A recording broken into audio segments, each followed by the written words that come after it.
हे आहे माझं सगळ्यात आवडतं आंब्याचं झाड आणि आता त्याला कैऱ्या लागल्यात। तसा हा गोटी आंबा आहे, याची साईज खूप काही वाढत नाही, फक्त आता पाड कधी पडतोय याची मी वाट बघतीये। गोठ्यात गेलते आणि कोंबडीने नुकतंच अंड दिलेलं, मग कोंबड्यांना आणि मेंढरांना खायला मका टाकली, उरलेली मका तिथेच लटकून ठेवली।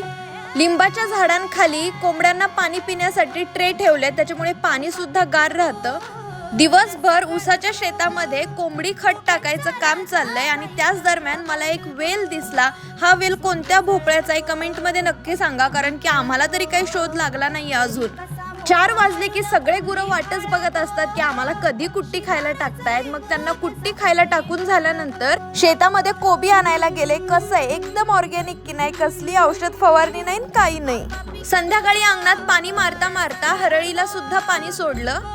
एकदम चिल टाइम स्पेंड केला। तर भेटूयात उद्या, बाय।